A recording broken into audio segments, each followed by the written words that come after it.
Hello and welcome to TalkTimeAnime. I am your host today, Jordan, and today we are reviewing Chapter 12 of Time Paradox Ghostwriter. I always go to say Tokyo. I think it's because I've been thinking about Tokyo Ghoul lately. Anyway, Time Paradox Ghostwriter. Let's just jump straight into the chapter after coming off Chapter 11.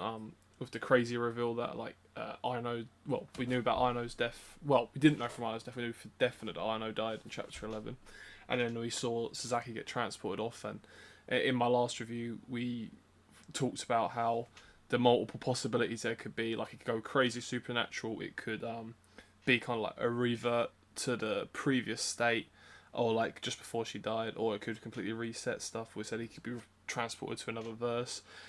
But I think it's safe to say that it's just gone crazy supernatural. Way more crazy than I even expected. So let's start off at the beginning. Obviously, he gets transported to this time realm, or whatever you'd call it. Like, we don't really know what it is yet, but it's like, I think he called it like the lost pages, or like the in-between world kind of thing. But yeah, Sasaki gets sucked in, but he's so distraught and emotional over Aino's death and shouting at the robot that he questions it, but he barely questions the fact that he has been transported and is talking to a toy robot. Aino's toy robot, or we think Aino's toy robot, from her flashback in Chapter 10. But yeah, the robot's talking and is basically saying like, yeah, I am the one that has been sending you these cryptid messages and been sending you the jumps from 10 years in the future. But he does state how no matter how hard Sasaki tried, no matter how hard Sasaki tried, or no matter how the robot apparently tried, that they could not prevent Aino from dying, and that is because she is so determined to accomplish her dream, and the dream is unfortunately what kills her in the end, as we've seen from when she dies from exhaustion and stuff.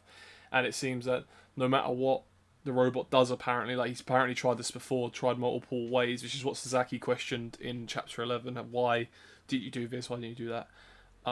He probably tried it before, from the sounds of it, like the more obvious ones, like, oh, go see her, oh, get this person to go see her, blah blah blah. Tried them. Apparently, no matter what, she ends up dying the same way. And he actually planted Sasaki in there as the villain to the story for him stealing Aino's work. Now, I mean, to be fair, at that point, I can see where the robot's coming from. What else can you do? You've stolen her masterpiece, made it someone else's 10 years earlier, and somehow it's still not stopped her from pursuing her dream. Like, she is so determined to do it. Which is really, admirable, but at the same time sad, because no matter what he does, he can not, or he or she, whatever the robot is, they cannot prevent this outcome. But yeah, he also said about how Sasaki would have ended up. I think he said it would have took 8 years, because basically he said, like, even if if I didn't shoot the lightning and make the microwave give him the mangas, or the issues, even if he hadn't done that, he actually would have kept drawing anyway, just because just because he loves it so much. And he would have eventually, I think he said 8 years down the line, would have got he would have got his own one-shot finally in Shonen Jump. I don't know if, I didn't read it, he got a series or anything. I don't know if he worked at Shonen Jump after that, but yeah, he would have eventually got a one-shot. Also, the robot in this situation says this strange thing about how he, about being a parent, and then quickly reverts when Sasaki questions it.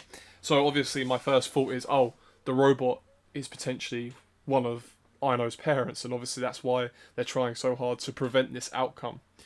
Although we didn't really see any of the parents in the flashback. That could be why they could be saving it, don't get me wrong. So that's the most obvious one. But, I mean, I guess a few people have thought about this, but could the robot potentially be the old man? Because obviously the robot was just kind of left with all the manga, where the old man sat, and with the note. So was it potentially that the old man's spirit got left in the robot? But then it doesn't really explain how he got these time-wielding powers. Like, was the old man some kind of, lonely god? Like, time god or something? And he's just, he was so lonely and now he's got attached to Aino. I mean, I know that's far-fetched, but so far this series has gone from a slice of life to sci-fi, fantasy, crazy supernatural stuff. You know, it had like a hint of sci-fi, a hint of supernatural, and now it's just blown up. So at this point, I'm just theorizing anything, like how much further can they take it? Um, but yeah, either way, I'm stoked with this reveal. Like, it's just gone crazy. I never expected the series to go this way from chapter 1, and we're only in chapter 12. Like, what?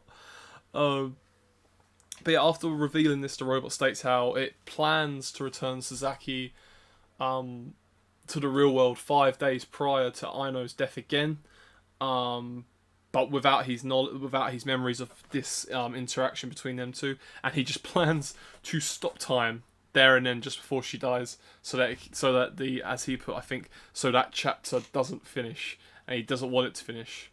Then Sasaki obviously loses his shit and says like she wouldn't want that. No one wants that. Like, you can't pull everyone into it.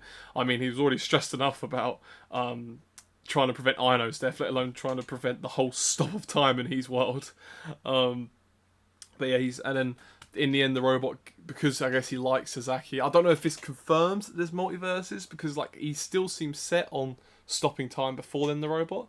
But because he likes Sasaki and he thinks, oh, you know, he's tried his best and he's done whatever, he said that he'd give him two options.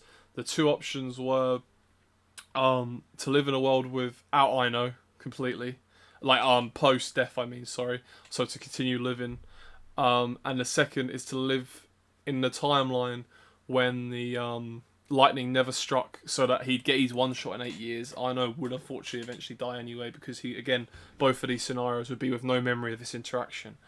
So that was a pretty tough choice in the first place. I didn't know where it was going to go from there.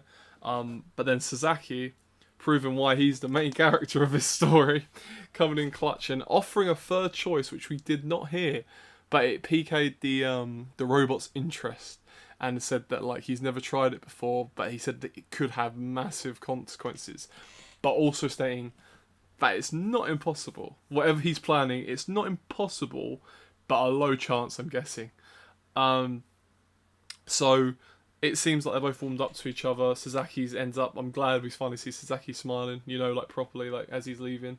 And then the chapter ends and we're back to the real world. We see Aino again drawing, and we see Sasaki in that cool pose where he's just kind of looking down and looks up, and I was like, oh my god, that was sick. But yeah, so based on that section, because I was wondering how far he threw Sasaki back. Now my instant reaction after that, because it seems like she's pretty, you know, concentrating, and he's got his long hair still, which I don't know if he was, yeah, but he's got his long hair and he's got the same exact pose as like when he says, oh, I've got to get back to drawing, as if like the manga. So I'm guessing, I don't know if he sent him back to the original 5 days prior, like to her death, or if he sent her back him further. But either way, it's in the time period where they've both got series happening and stuff like that. But then you see that Sasaki has a little smirk on his face, and that kind of like hints to me, at least, that like whatever happened, he may have even avoided whatever consequences the robot was talking about. Because in my head, I'm thinking the consequences would be something to do with, like, you know, his brain, probably, because of how it affects it and stuff like that.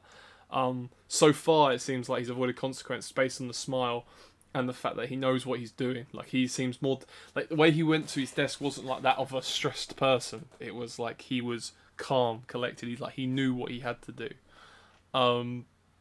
So that gives me confidence. I'm really looking forward to where he goes from here, honestly. Like I said, I've got plenty of theories about, like, say, the robot's identity. But honestly, I don't know where this series is going to go from here. I don't know what his plan is, because, like I said, she's already, like, midway through, like, they say, like, her dream is what kills her.